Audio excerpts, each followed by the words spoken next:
Makailang sandali pa, nagawa ng malipol ni Ginoong Bugil ang natitirang aswang na kanyang mga nakalaban. Tumutulo pa ang mga dugo sa mga kuko nito nang lumapit kina Mang Dario at Joselito. Ngunit bago pa man siya makalapit, bumalik na siya sa orihinal niyang kaanyuan bilang tao. Mga kabagis, umpisaan ng paganahin ang ating mga imahinasyon sa paki ng subscribe button. Salamat! Kahanga-hanga ang taglay mong abilidad, kaibigan. Nagpapasalamat ako sa iyo na nasa panig ka ng kabutihan. Kahit galing pa sa kaliwa ang mga abilidad mong tangan. At humihingi rin ako ng paumanhin sa nagawa kong paghusga sa pagkatao mo. Salubong na salita ni Joselito. Yun ba? Wala yun. Tugon ni Ginoong Bugil. Bagaman magkalaban tayo sa larangan na ating tinahak, iisa lang naman ang ipinaglalaban natin ang ipaglaban ng kabutihan sa kasamaan.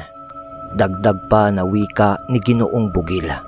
Agad naman na nag-aya si Mang Dario na umuwi na sila kasi may nararamdaman na kakaibang presensya si Mang Dario na unti-unting lumalapit sa kanilang baryo. Masama ang kutob ko, Bugil. Joselito, tara na! Aya ni Mang Dario. Dahil doon, nagmadali na silang umuwing tatlo. Kasi nararamdaman din ng dalawa ang mga di pangkaraniwang presensya sa paligid na unti-unti ngang lumalapit at bumabalot sa kapaligiran. Sa pagdating nila malapit na sa kubo nila Mang Dario, ay maigi silang nagmasid sa paligid. Ngunit di nila matukoy kung saan nagmumula ang presensyang kanilang mga nararamdaman. Maya-maya pa, napansin nila ang mga panakanakang paglitaw ng mga insekto. Nang makita ni Ginoong Bugil pati yung dalawang manggagamot ang mga to, mga insektong bubo o tinatawag nilang bubuo ang mga yon. Para sa mga hindi nakakaalam ng bubo o bubuo, ay isang mabagsik na insektong alaga yon ng mga mambabarang. Ibig sabihin, sa mataas na level ng karudungang lihim sa kaliwa na mga mambabarang ang may alaga nito. Maliliit lang ang mga insektong ito na may pakpak na halos hindi mapapansin ng ating mga mata kung di mo talaga ito pagtutuunan ng pansin. At sa mga ginagamit ng mga mambabarang, pag napasok na nito ang loob ng sistema ng tao, unti-unti nitong kinakain ang mga laman loob mo na di mo pa mapapansin sa una. At sa lagay na yon ay unti-unti na rin silang lalaki sa loob ng katawan mo hanggang sa mamatay na rin ang taong nabarang. Ganun kabagsik ang mga insektong ito. At ang matindi doon, kahit pa magpa-ospital ka, wala silang makikita sa loob ng katawan mo dahil ginagamitan yon ng mambabarang ng dasal pang-espiritual para sa sabulag ng mga insekto. Sa makatuwid, mamamatay kang hindi mo malalaman ang tunay mong karamdaman. Pwera na lang kung sa malakas na manggagamot ka pupunta o albularyo. Ibig sabihin, ganito kalakas ang klase ng mga mambabarang ang nagpadala sa mga insektong yon. Pero sa pagkakataong ito ay malalaking bubo ang kaharap ng tatlo. Ibig sabihin, marami ng pinagdaanan na mga nabarang ang mga insektong yon. Hanggang sa ilang minuto nga ay tuluyan ng dumami ang mga insektong ito. Halos bumalot na ang mga yon sa kapaligiran. Pagkatapos ay bigla na lang nagtipon-tipon ang mga yon at nagpaikot-ikot sa paligid na para ng ipo-ipo sa sobrang dami. Nang makita yun ng tatlo, nagsalita si Mang Dario. Joselito, may ideya ka ba kung anong ginagawa ng mga insektong to? Hindi ko alam, Ermitanyong Dario. Pero sa ginagawa ng mga insektong yan, tingin ko parang naghahanda sila para sa pag-atake. Haka-haka ni Joselito sa mga insekto. Habang parami ng parami ang mga yon na nagtitipon-tipon na lumilipad-lipad papaikot. Hindi maganda ang pakiramdam ko, Mang Dario. Kaibigan, aatake ang mga yan. Naghahanda na sila. Sa isahang pagbulusok, kaliwa ako, Mang Dario. Kaibigan, kaya alam ko ang lingwahe ng kilos ng mga to. Sa narinig ng dalawang manggagamot na sinabi ni Ginoong Bugil, walang sabi-sabi ay nag-utib yung dalawa ng mabilisang usal at nagkarga ng pambakod sa buo nilang katawan. Nag-utib pa si Mang Dario ng ilang salamangka o usal para din sa proteksyon ni Ginoong Bugil. Tinapik nito ang magkabila ang balikat ni Ginoong Bugil na may haplos na mabigat. Sabay duro sa noo ni Ginoong Bugil ng mariin. Bakit po, Mang Dario? Tanong ni Ginoong Bugil sa ginawa ni Mang Dario sa kanya. Binakuran lang kita at linagyan ng selyo. Dahil mahirap na. Kahit pa malakas ka, Bugil.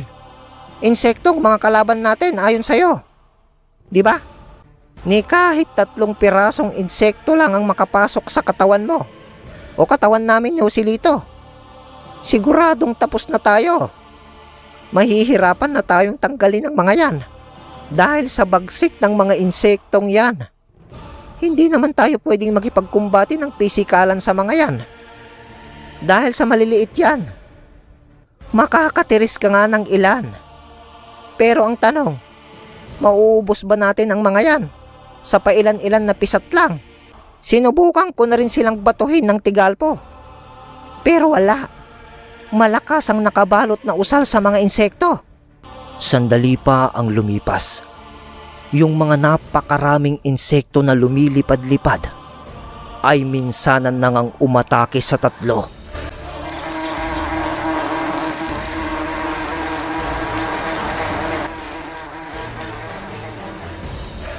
Hindi naman kumilos yung 3 kasi mahahabol at mahahabol din sila. Segundo lang yon, pero sa paglapit ng mga yon sa kanila, nakadikit pa rin sila sa balat ng 3. Pero hindi naman makapasok ang mga yon sa sistema nila o sa loob ng katawan nila ang mga insekto.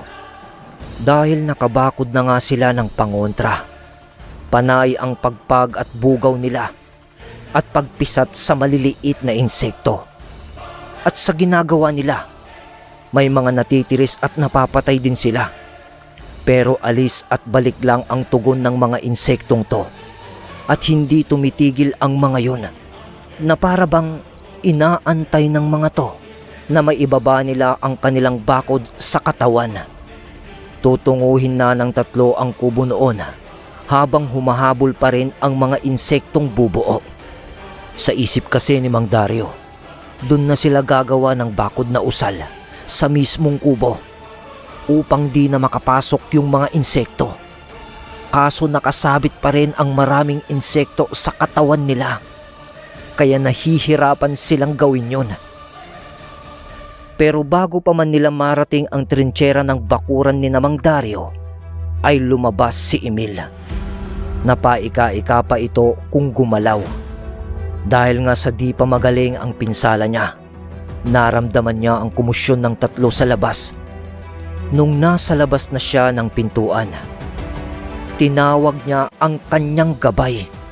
Pinilit niyang magbitaw ng mga orasyon at gumawa ng isang ipo-ipo na merong matatalas na hibla ng hangin na siyang humigop sa lahat ng mga insekto na umaatake nga sa 3.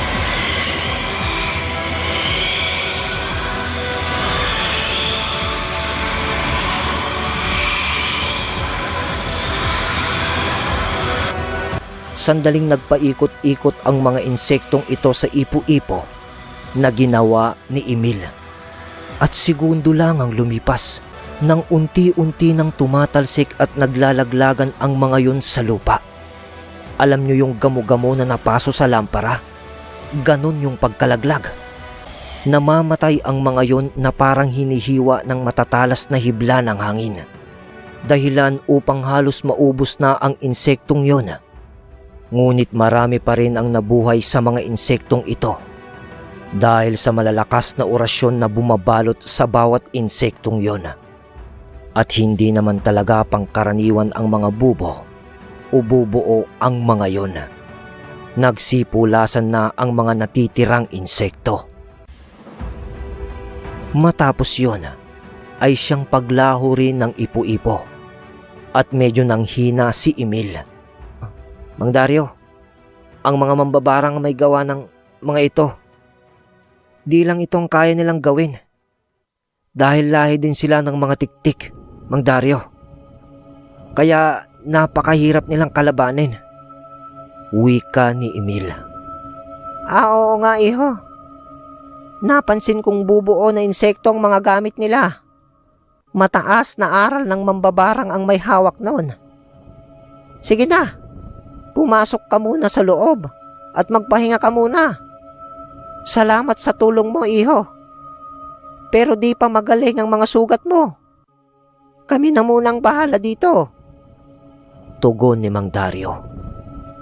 Agad din namang pumasok noon si Emil sa kubo dahil sa naapektuhan ang kalagayan niya dahil sa binitawan niyang malakas na orasyon.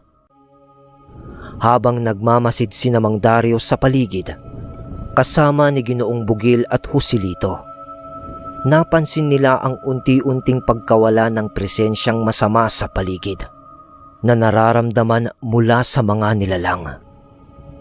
Paglipas pa ng ilang oras, tuluyan nang nawala ang mga di kanais-nais na mga presensya na bumabalot sa paligid.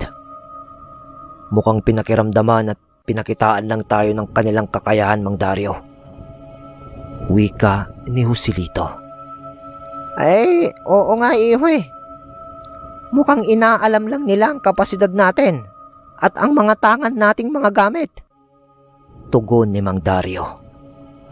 Lumipas pa ang ilang mga oras, wala naman nang nangyaring kakaiba, maliban na lang sa panakanakang paglipana ng mga insekto sa paligid. Inusalan na lang nila ang kubo sa pinagsama-samang bakod na dasal, upang kahit papano maging ligtas na sila sa mga pag-atake na di nila inaasahan.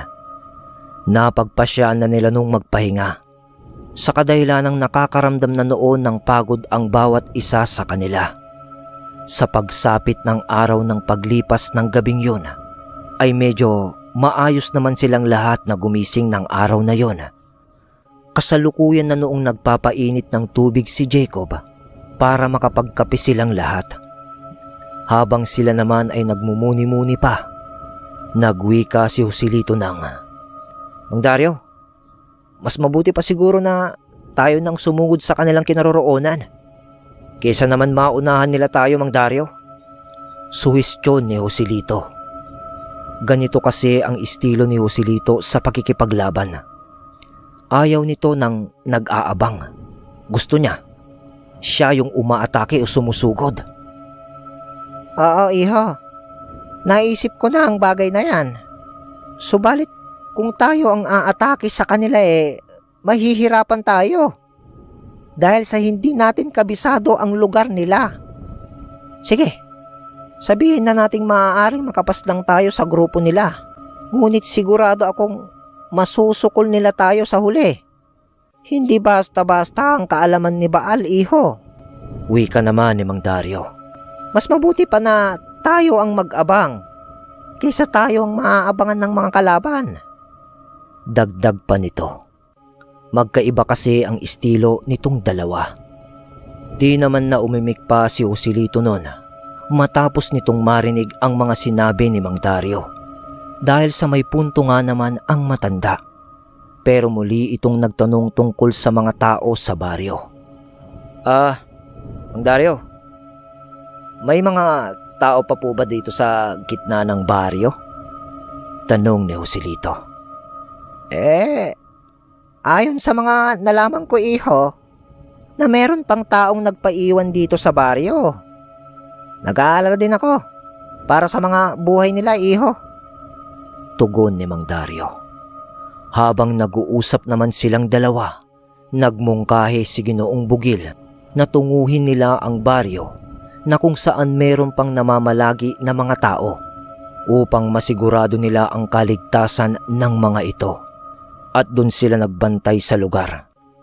Sigurado naman kasi na may matutuluyan silang bahay doon dahil sa mga tahanang naiwan ng mga lumikas nilang kababaryo. At baka makakalap pa sila ng mga impormasyon tungkol sa kinaroroonan ng kanilang mga kalaban. Siguro nga, iho. Ganun na lang ang gagawin natin. Sige, tutunguhin natin ang gitnang baryo. Pagsapit ng dapit hapon. Sa pagsapit nga ng kinahapunan, noong mismong araw, ay tinungo na nga nila ang lugar kung saan meron pang mga naninirahang mga tao. Sa pagdating nila doon, tumambad naman sa kanila ang isang pulutong ng mga kabahayan na halos dikit-dikit na ang mga ito. At doon sa parting yon, ay nandoon halos ang karamihan ng iba nilang kababaryo na mas piniling magpaiwan sa lugar. Nang makita sila ng mga tao, agad naman silang kinumprunta ng mga ito. Magandang gabi ho sa inyo, Mang Dario. Ano ho ba ang inyong pakay? At naparito kayo sa aming lugar? Bate at tanong ng lalaki kay Mang Dario. Papaalisin nyo rin po ba kami dito sa lugar? Dahil lang sa mga aswang? Dagdag pa nito. Nang marinig naman nila ang sinabi ng lalaki, ay kaagad namang tumugon si Mang Dario. Hindi. Mali ka nang iniisip, Dodong. Naparito kami kasama ng aking apo at ng mga kaibigan ko upang kayo ay protektahan. Nang malaman ng lalaki ang pakay nila, ay bigla na lang itong napahagulgol ng iyak habang lumuluhod sa lupa. Nakaw, marami hong salamat sa inyo. Kala ko wala nang darating na tulong sa amin dito. Wika ng lalaki na ang pangalan nga ay Dodong.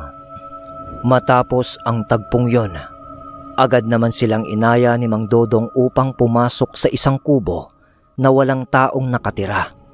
Dahil sa lumikas na ang nakatira doon, sa pagpasok nila sa kubo, agad din namang lumabas si Mang Dodong upang tumungo sa kanyang bahay, upang kumuha ng makakain at maiinom ng kanilang mga panauhin.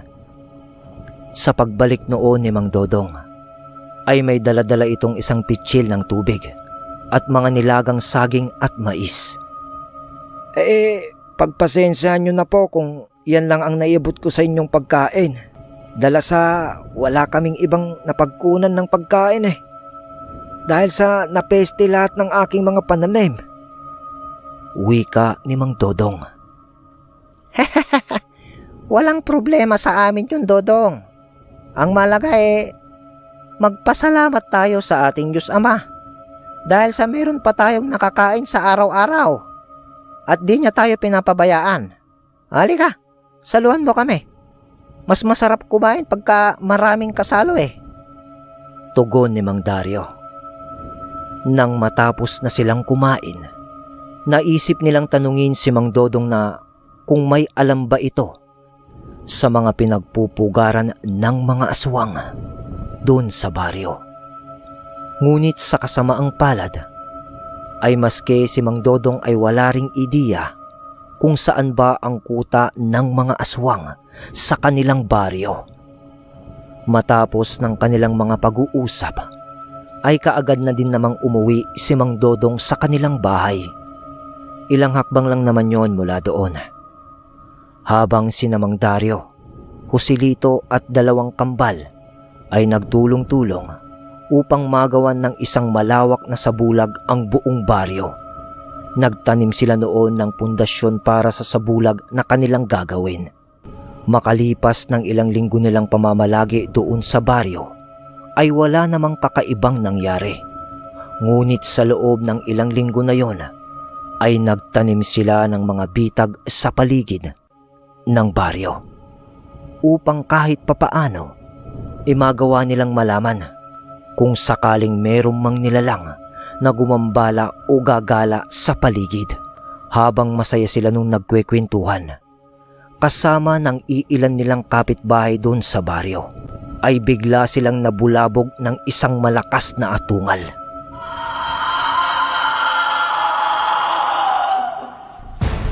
Na nagmumula sa di malamang direksyon.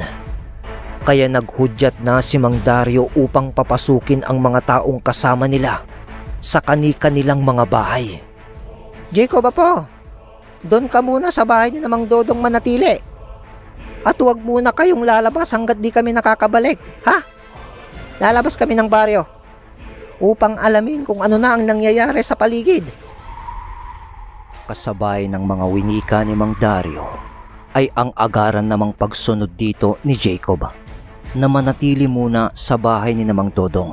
Ang iba nila nung kapitbahay ay kanya-kanya na ring nagsipasukan sa kani-kanilang mga bahay sa paglabas nilang lima nun sa baryo. Ranel, Emil, Joselito, Mang Dario at Ginoong Bugil ay tumambad sa kanila ang isang nilalang na nahuli sa kanilang mga patibong na ginawa. Mga hukay yon na merong matatalim na bagay sa ilalim, na merong mga nakakapit na mga dasal. At tanging mga damo lang ang nagsisilbing tabon ng mga yon. Nang may naabutan silang nilalang, ay halos namimilipit ito sa sakit dahil sa pagbaon sa kanyang mga paa sa kinahulugan niyang patibong. Pag minamalas ka nga naman. Ano? Nahulog ka sa patibong. Kawawa ka naman. Wika ni Joselito habang tumatawa-tawa pa. Sabihin mo, anong ginagawa mo dito sa lugar? Ha? Dagdag pa nito na biglang naging seryoso. Eh bakit? Ano bang pakialam mo? Aba, nahuli ka na nga, bayabang ka pa? Ay napundi si Joselito, kaya kaagad niyang kinasa ang kanyang shotgun na daladala. Nang akmasa ng puputukan na ni Joselito yung nilalang, pinigilan siya ni Ginoong Bugil. Silito, kaibigan, huwag mo munang patayin yan. Hayaan niyong makawala at makatakbo. Ako ang bahala. Sa mga oras na yun kasi, pumasok sa isip ni Ginoong Bugil na kung pakakawalan nila ang nilalang, ay matutukoy na nila ang pinagkukutaan ng iba pang mga kasamahan nito. Dahil pwede niya yung sundan habang siya ay nasa himpapawid. Sinabi niya yon kina Mang Dario sa mahinahong boses.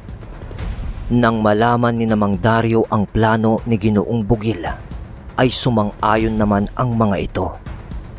Ngunit mariin siya ang pinag-iingat ng mga ito sa kanyang gagawin dahil maaari siyang mamataan ng mga ibang kasamahan nito. Nang mapansin nga ng nilalang na wala sa kanya ang atensyon ni Mang Dario, pero hindi niya alam na hinayaan lang siya. At tumakbo ito habang paika-ika pa. Nang mapansin nila ang pagkaripas ng nilalang, ayun na rin ang hudyat upang sundan ni Ginoong Bugil ang nilalang.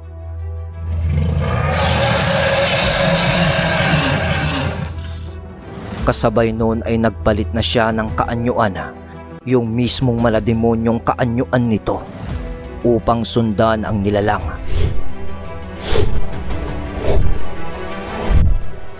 Sa paglipad noon ni Ginoong Bugil, ay mabilis lang naman yon na nawala sa paningin niya ng Mang Dario.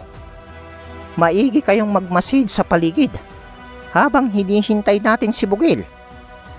Wika ni Mang Dario sa tatlong binatang antingero na kanyang kasama.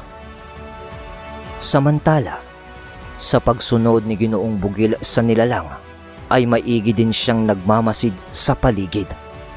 Dahil sa alam niyang nasa teritoryo na siya noon ng mga aswang na kanilangang mga kalaban. Ilang minuto pa ang lumipas, dinala siya ng isang nilalang na palihim niyang sinusundan sa isang patay na kagubatan. Doon na rin tumigil yung sinusundan niya. at kita niya na pumasok ito sa isang malaking yungib. Ilang minuto pa ang pagmamasid na yon ni Ginoong Bugil. Merong lumabas sa yungib na isang matipunong lalaki.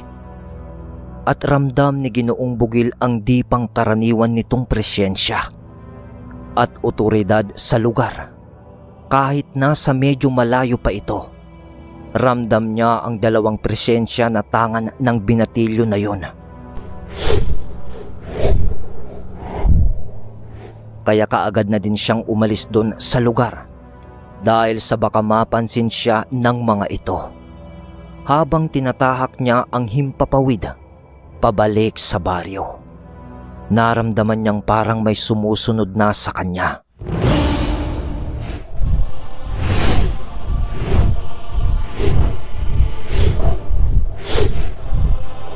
Sa pagtingin niya sa kanyang likuran, napansin niya ang mga aswang na lipad. Kasi pabilis ng pabilis ang nasa likuran nito sa paglipad. Papalapit sa kanya na para bang hinahabol siya. Nasa 7 ang bilang ng mga yon na puro abat. Kung sa lakas lang ang pag-uusapan, kahit pagtipon-tipunin ang mga abat na yon, madali lang yon natatapusin ni Ginoong Bugil. Ngunit iba ang usapan dito sa himpapawid. Dahil nga sa mas malaki si Ginoong Bugil, medyo mas mabagal ang paglipad nito kumpara sa mga yon. Payat at magagaan ang katawan ng mga abat. Kaya naman, bigla, ang isa doon ay linagpasan si Ginoong Bugil. In-overtake kumbaga. Tapos ay hinarangan siya sa paglipad. Rumahan sa paglipad si Ginoong Bugil hanggang sa tumigil ito sa ere sa pagkampay ng kanyang pakpak. Tumabi kayo sa liniliparan ko kung ayaw niyong mapadali ang inyong buhay. Babala nito sa abat na humarang sa kanya. Nakakatakot nga naman dahil sadyang napakalaki mo. Pero kaming mga abat, teritoryo namin ang himpapawid. Kaya tiyak kong wala kang panama sa amin dito. Biglang uminit ang ulo ni Ginoong Bugil sa salitang yon ng abat. Tapos nandoon na rin yung 6 sa likod niya. Walang sabi-sabi ay bumulusok ng pag-atake si Ginoong Bugil sa paglipad patungo doon sa isang abat. Pero bago pa man maabutan yon ni Ginoong Bugil, ay nakaiwas agad yon sa pagkalmot niya. Hangin lang ang tinamaan ni Ginoong Bugil. Sunod nun ay ang pag-atake ng isang abat sa kanyang likod. Tinamaan si Ginoong Bugil at nawalan ito ng kontrol sa paglipad. At sa pagtabingi niya sa ere, isang abat na naman ang umatake sa kanya. Tapos noon ay sunod-sunod siyang inatake sa ere ng mabilis nung mga abat.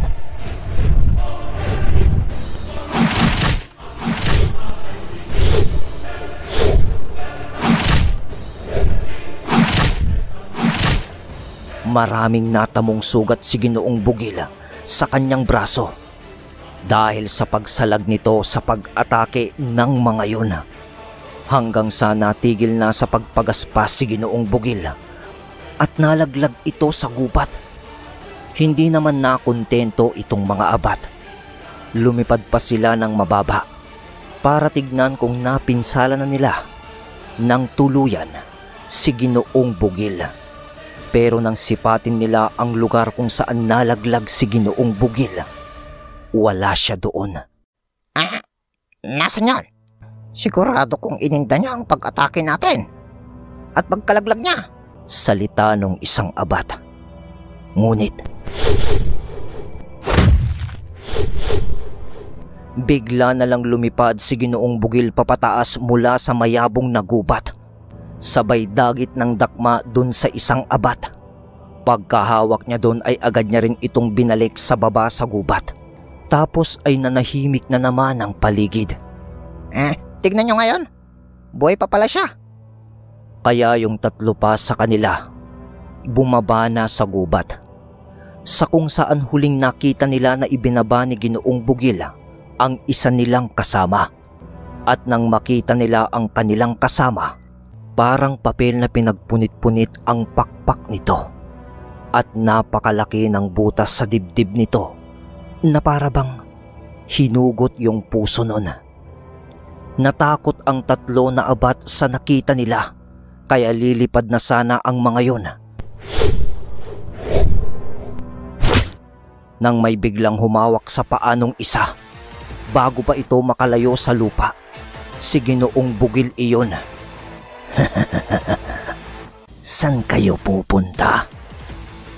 Pagsambit niya nun, yung buong abat na nahawakan niya ng paa ay inihampas niya sa dalawang abat na papalipad pa lang.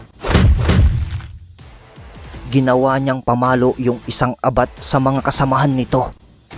Pagkatapos nun ay nakarinig na lang ng hiyaw yung tatlo pang abat na nasa taas.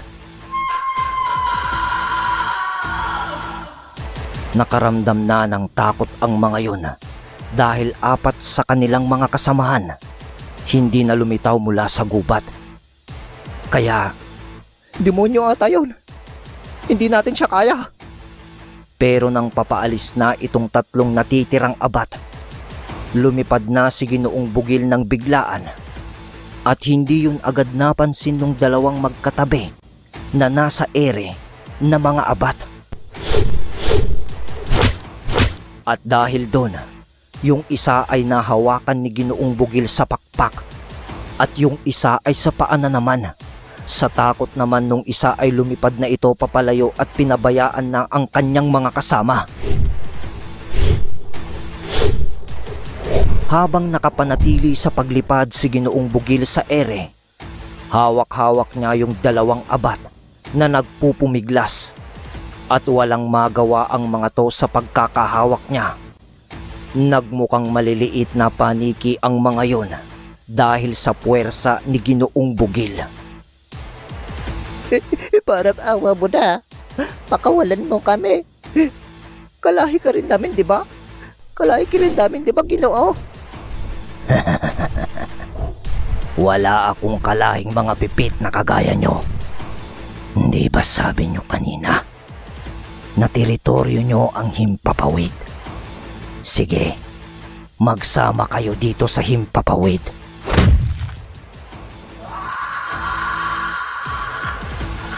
Pinag-untog ni Ginoong Bugil ang katawan ng dalawang abat. Tapos inulit niya.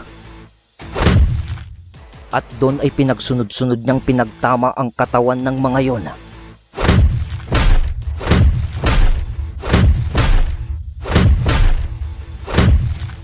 Hanggang sa binawian ng buhay ang mga ito. Nadurog ang katawan ng mga yon at nagutay-gutay ang kanilang mga pakpak. Mga basurang nilalang, salita ni Ginoong Bugil, sabay laglag doon sa dalawang abat. Napalaban pa si Ginoong Bugil, pero pagkatapos nun ay nagpatuloy na ito sa paglipad patungo kina Mang Dario. Sandali pa ang lumipas habang pauwi na nga siya. Kanyang nakita rin ang iba pang mga nilalang na sa pakiwari niya ay patungo sa kanilang baryo. Kaya mas binilisan niya ang kanyang paglipad upang marating na ng agaran ang baryo. Sa pagbalik ni Ginoong Bugil sa baryo ay kaagad din naman siyang bumaba at agad na nagwika ng maganda kayo. Papalusob na sila dito sa baryo. Wika ni Ginoong Bugil habang nasa anyo pa ito ng pagiging aswang.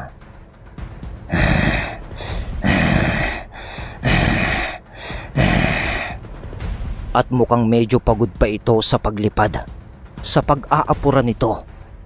Dahil sa mga sinabi ni Ginoong Bugil, agad nang nagbitaw ang apat na antingero ng mga usal na pampuder sa katawan. At sa sandali naman na yun, may inabot si Joselito kay Ginoong Bugil na isang mutya. Ano to, kaibigan? At para saan to? Takang tanong ni Ginoong Bugil Mutya ng kuweba, kaibigan. Akmayan sa iyong abilidad. Buhay na yan. At ito ang dasal na kailangan mong usalin upang mapagtibay mo pa ang abilidad ng mutya. Wika ni Joselito. Sabay abot ng isang kapirasong papel kay Ginoong Bugil na naglalaman ng mga usal para sa mutya ng kuweba. Nagtataglay yan ng kabal at mabisang pangontra sa barang at kulam. Kaya ka rin niyang ikubli na parang sa bulag at hindi ka maramdaman ng mga kalaban mo. Naaakmayang gamitin sa kaliwa. Kaya't sana ay mapakinabangan mo, kaibigan. Salamat. Salamat, kaibigan. Maiksing tugon ni Ginoong Bugil.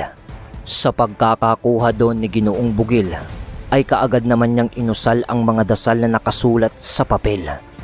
Dahil may alam siya pagdating sa mga Latin na salita. Kasi nga marunong din siyang mag-usal para sa pansabulag. Habang nag-uusap ang dalawa, sina Mang Dario naman nun at ang dalawang kambal ay maigi nang nagmamasid sa paligid.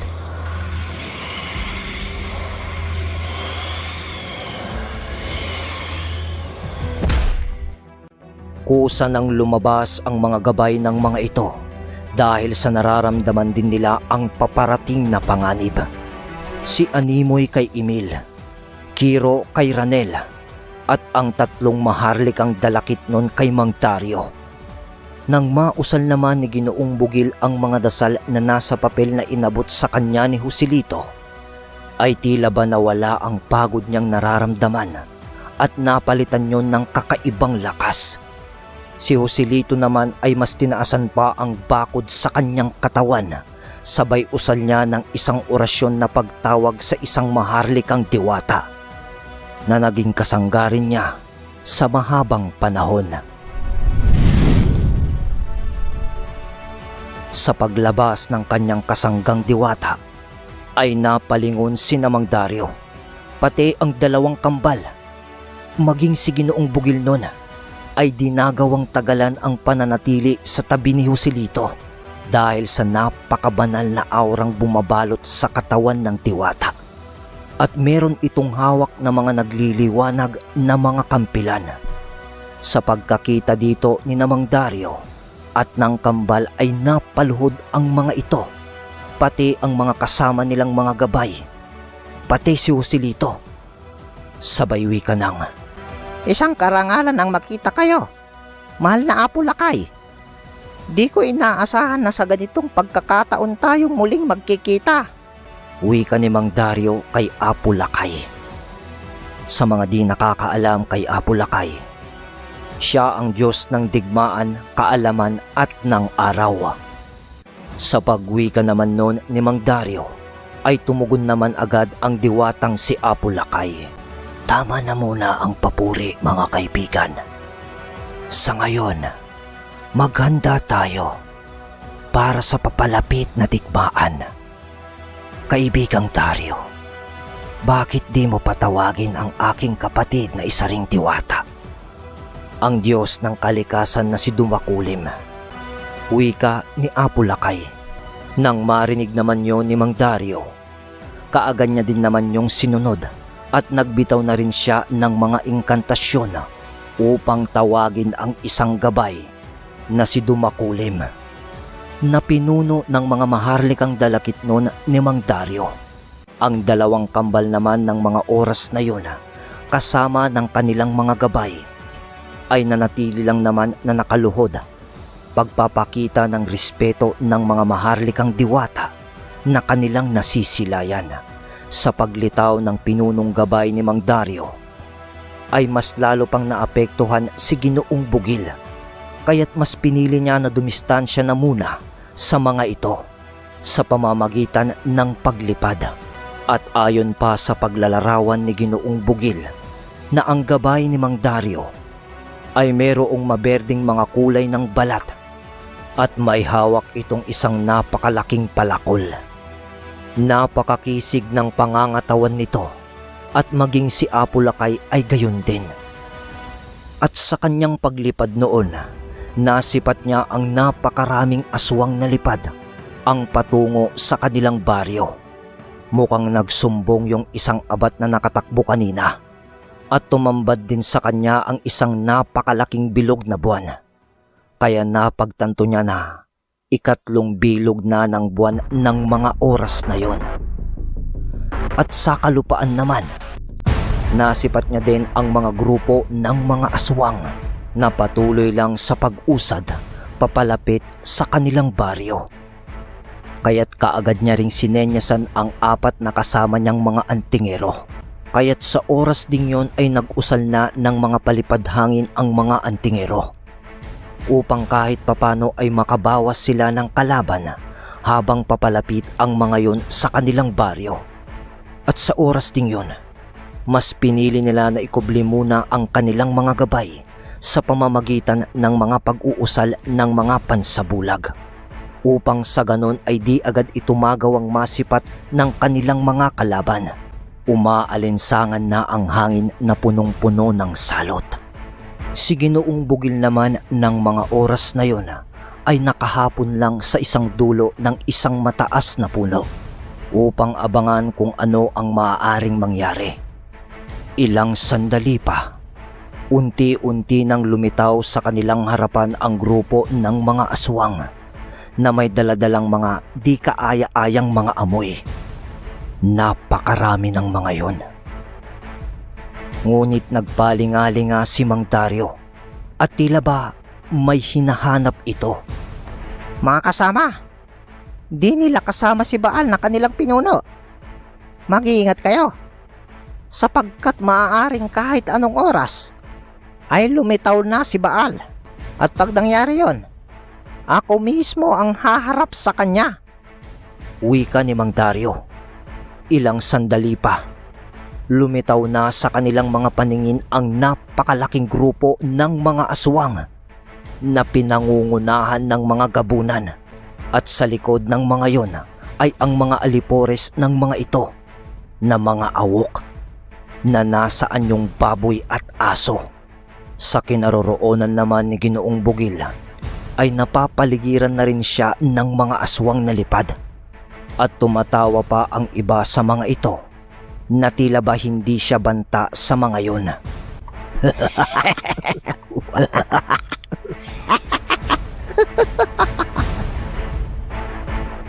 Sa mga kaganapan naman kina Mang Dario, natatandaan mo pa ba kami, Ermitanyong Dario?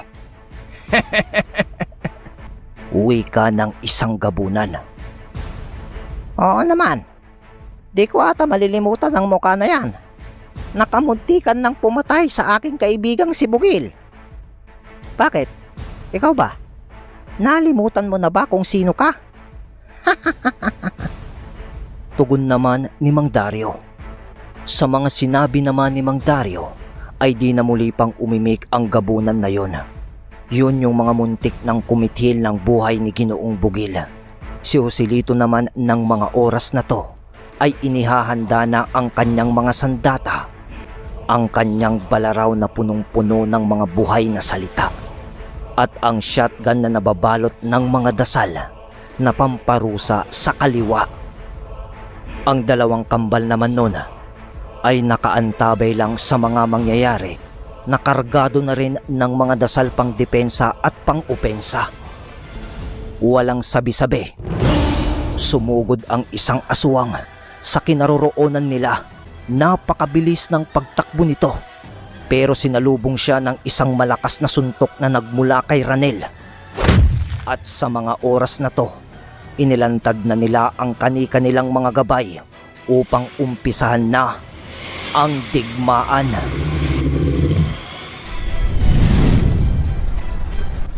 Si Ginoong Bugil naman ay nakikipaglaban na rin sa napakaraming aswang na lipad.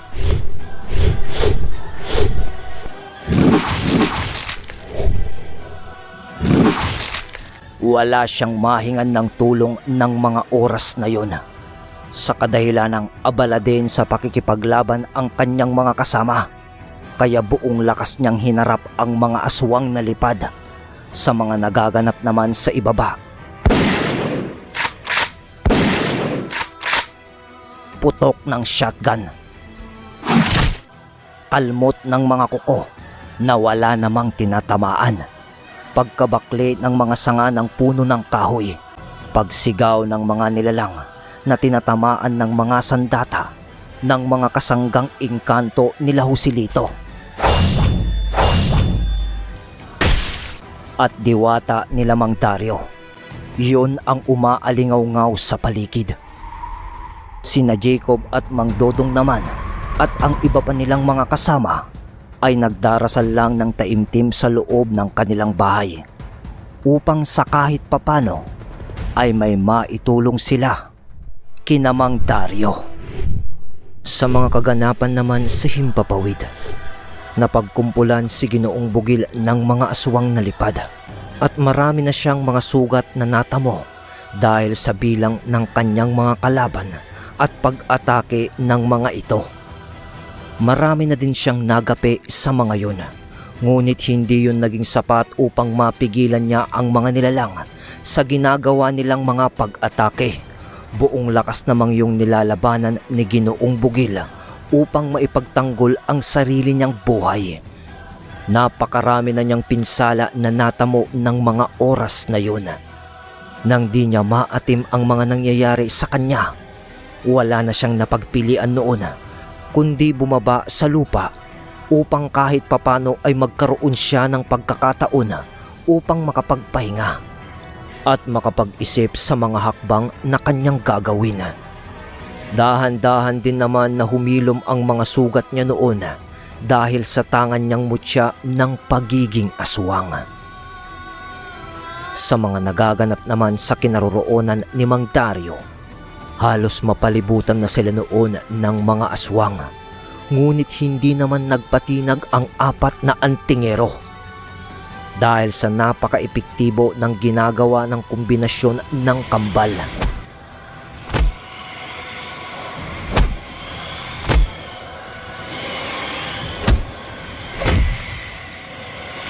Lumikha ng malakas at matalim na hangin si Emil na siya namang humihila sa ibang aswang at ang bawat mahila ng hangin na yon ay sinasalubong naman ni Ranel ng malakas na suntok.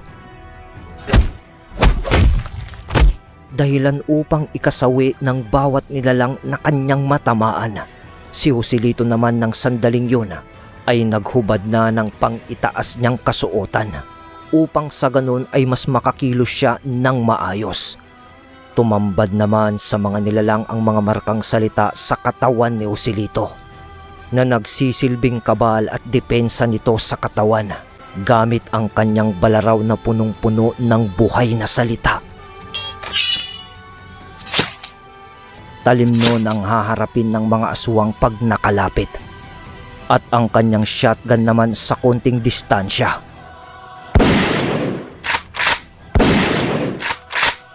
Walang habas niyang pinagpapaputukan ang mga nilalang at ang bawat tamaan nun ay namimilipit sa sakit at kaagad din naman nakikitlan ng mga buhay. At sa pamamagitan pa ng pagtarak niya sa liig ng mga nilalang ng kanyang balaraw na tangan. Ang kanyang gabay naman na si Apo Lakay ay wala ding habas na pinagtatatagpas ang bawat aswang na humarang sa kanyang dinaraanan.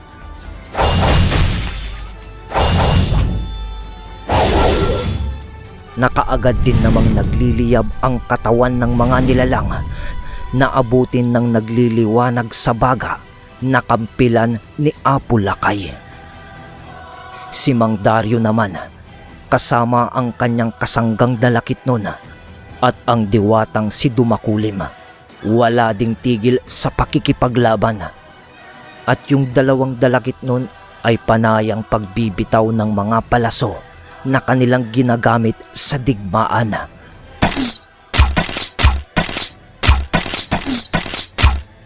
Kahit napakarami ng mga kalaban, di sila nagpatinag. Buo ang tiwala nila na mapagtatagumpayan nila ang daluyong ng digmaan.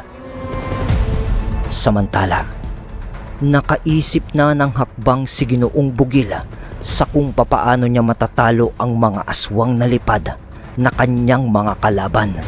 Di yun umaatake sa kinaroroonan ni Mang Dario sa kadahilanang di niya matagalan ang pananatili doon dahil sa lakas ng hangin na bumabalot doon sa lugar. Ang ginawa noon ni Ginoong Bugil, umakyat siya sa mga puno at tsaka linulundagan niya ang mga aswang na lipad. At saka niya hinahatak paibaba patungo sa kagubatan. At doon niya pinaggugutay-gutay ang mga nilalang na kanyang nahahatak paibaba. Paulit-ulit niya yung ginawa, ang paggamit sa gubat upang makaatake ito, hanggang sa mga lahati na lamang ang mga yun. Ngunit sa muli niyang paglundag, meron kung anong tumama sa kanya na hindi niya malaman kung ano. Dahil doon ay bumulusok siya paibaba at nagpagulong-gulong sa lupa. Halos kumawala na ang kanyang wisyo dahil sa lakas ng pagtama nun, na di niya malaman kung anong bagay yun. At pagbagsak niya sa lupa, tumama pa siya sa isang puno, dahilan upang mawalan siya ng malay. Napansin ni Mang Dario ang mga pangyayaring naganap kay Ginoong Bugil. Kaya kaagad niyang inutusan ang isa sa mga dalakit nun niyang kasangga upang saklolohan si Ginoong Bugil. Kaagad namang tumungo ang dalakit nun upang kunin si Ginoong Bugil sa kanyang kinalagpakan. Sa pagkakakuha ng dalakit nun kay Ginoong Bugil, agad naman nitong dinala si Ginoong Bugil sa kinalalagyan ni Mang Dario. Iho! Gising ka! Di pa tapos ang laban. Paggising ni Mang Dario kay Ginoong Bugil, ngunit kahit anong gawin na pagtawag ni Mang Dario sa pangalan nun ni Ginoong Bugil, inuuga-uga pa nga niya ito Hindi nito magawang gisingin. Kaya't mas itinoon niya noon ang kanyang atensyon sa pakikipaglaban na lamang, dahil napakarami noon ang kanilang kalaban. Patuloy lang naman noon ang kanilang mga kasama sa pakikidigma sa napakaraming aswang.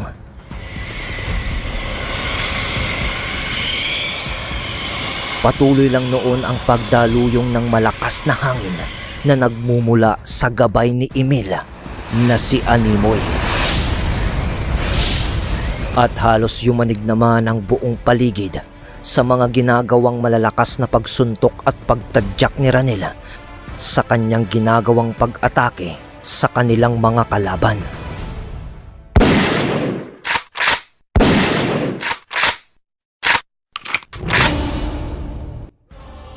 At dahil naubos na noon ang bala ng shotgun ni Joselito, binitiwan na niya ito at buong lakas niyang hinarap ang mga aswang gamit ang lakas na nagmumula sa kanyang mga medalyong tangan na binubuhay ng kanyang tangang medalyon o agimat na Santissima Trinidad.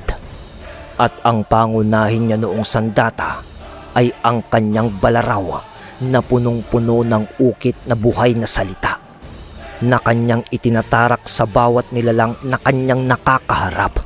Ang bawat kasangga naman nila noon na mga diwata ay nakikipaglaban pa rin. Ngunit nararamdaman nila ang paghina ng iilan sa mga ito dahil sa tagal ng pananatili nila sa mundo ng mga buhay. At tanging ang dalawang maharlikang diwata lang noon ang nananatili sa kanilang orihinal na kalakasan. At ang mga gabay noon ng kambal na sina Animoy at Kiro, ang mga dalakit noon kasama noon ni Mang Dario, ay unti-unti nang naglalaho at bumabalik ang mga katawan nito sa ikalawang dimensyon. Samantala, habang wala pa ring malay si Ginoong Bugil, merong isang nilalang na kumausap sa kanya sa pamamagitan ng kanyang isipan. Gilberto, tumayo ka at ipakita mo sa iyong mga kasama ang kaya nating gawin. Di mo ba oras upang magpahinga? Wika ng nilalang sa malalim na boses sa kanyang isipan. Sino ka? Magpakita ka! Wika ni Ginoong Bugil habang nasa isang madilim na lugar at tanging mga bagay na nagbabaga ang nagbibigay liwanag sa paligid. Sa loob yon ng wisyo niya. Di mo ba ako kilala? Matagal na akong namumuhay sa loob ng iyong sistema at ako ang demonyong kumakatawan sa bertud ng iyong tangan. Tila kitang magawang mapangibabawan dahil sa malakas ang iyong pananalig sa Diyos na iyong kinikilala. Sagot sa kanya ng nilalang, hayaan mong tulungan kita. Huwag kang mag-alala. Wala akong hinihinging kapalit. Dagdag pa nung nilalang sa kanyang isipan. Ayon pa sa nilalang, maraming beses na ni Ginoong Bugil na napakinabangan ang ilang bahagi ng kanyang kapangyarihan bilang isang demonyo sa pamamagitan ng ikalawa niyang kaanyuan. At meron pa itong binanggit na mga salita na kailangan niyang usalin sa oras na siya ay kailangan ni Ginoong Bugil. At sinabi din nito na kahit mapatay nila ang dyablo na namumuno sa kanilang mga kalaban, ay paulit-ulit lang itong mabubuhay sa mundo ng mga buhay. Ngunit kung magagawa nilang maibalik yon sa mundong pinanggalingan nito, ay maaari nang mawakasan ang pag-iral nun sa mundong ibabaw. At tanging si Ginoong Bugil at ang demonyong nasa kanyang katawan ang makakagawa ng bagay na yon. Matapos mailahad ng nilalang ang lahat ng yon, kasabay nito ang pagbalik ng wisyo ni Ginoong Bugil sa kanyang katawang tao na. Pagmulat niya ng kanyang mata, tumambad sa kanyang paningin ang patuloy na nagaganap na labanan sa pagitan ng kanyang mga kasamang antingero at ilan sa mga engkanto at diwatang kasangga ng mga ito. Nasaksihan niya din noon ang unti-unting paglalaho ng mga engkanto. Mga dalakit noon na kasama ni Mang Dario. Kasabay noon ang paghina ng mga gabay ng dalawang kambal dahil sa tagal ng labanan. At halos buong lakas na ng mga ito ay kanila nang nagamit. Kaya't sa pagsilay ni Ginoong Bugil sa mga nagaganap, kaagad na din siya noong tumayo upang tulungan ang kanyang mga kasama. Sa muli niyang pagsulong sa labanan, nakapagtatakang di siya nakikita ng mga kanilang kalaban. At napansin niya din noon na maging ang mga kasama niya ay hinahanap siya dahil nga hindi rin siya makita. Nang magwika na si Joselito, mga kasama, sa palagay ko, nagagamit na ni Ginoong Bugil ang taglay na abilidad ng mutya na aking ibinigay. Isa yon sa mga kakayahan ng mutya.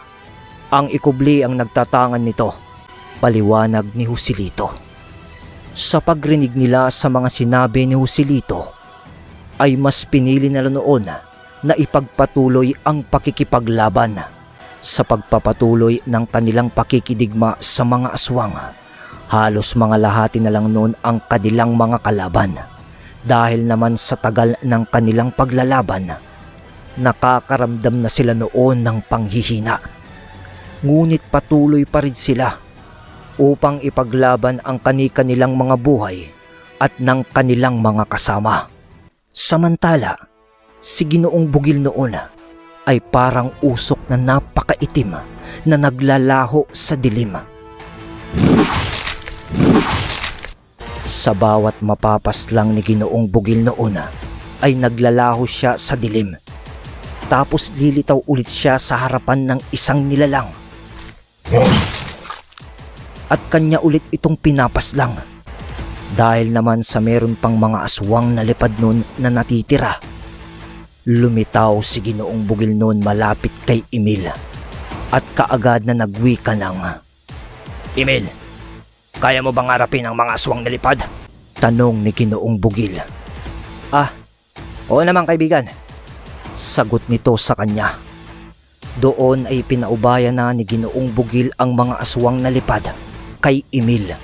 At si Ginoong Bugil na noon ang naging katuwang ni Ranel sa pakikipaglaban. Si Joselito naman at Mang Dario noon ay buong lakas na hinaharap ang mga gabunang aswang na para bang walang ubos ang mga yun. Dahil sa bawat mamamatay noon ay meron muling pumapalit sa bawat nilalang na kanilang napapaslang. Joselito, kailangan na nating mahanap si Baal. Sapagkat kung hindi natin siya makikita, hindi matatapos ang labanang ito. Uwi ka ni Mang Dario. Pinili nilang magmasid sa paligid habang patuloy sa pakikipaglaban. Samantala, si Emil ay kasalukuyang hinaharap ang mga aswang na lipad. Lumilikha siya noon ng mga palasong hangin na kanyang ginagawang pang-atake sa mga aswang na lipad hanggang sa maubos ang mga yon. Ngunit sa pagkaubos ng mga aswang na lipad nun, uupo na sana noon si Emil dahil sa sobrang pagod. Nang biglang merong isang nilalang ang mabilisang umatake sa kanya at kaagad siya nung binigyan ng isang malakas na suntok na tumama sa kanyang dibdib. At sa pagtama nun, agad siyang tumilapon ng napakalakas at tumama siya sa isang malaking puno. Dahilan upang mawalan siya noon ng malay. Nakaramdam ng kaba noon si Ranel, kaya kaagad niyang hinanap ang kanyang kakambal na si Emil. Nang masipat niya ito, nakita niya yung nakahandusay sa tabi ng isang malaking puno, kaya nakaramdam siya noon ng matinding galit. Kaya nag-usal siya ng mga orasyon upang makipag-isa sa kanyang gabay na si Kiro.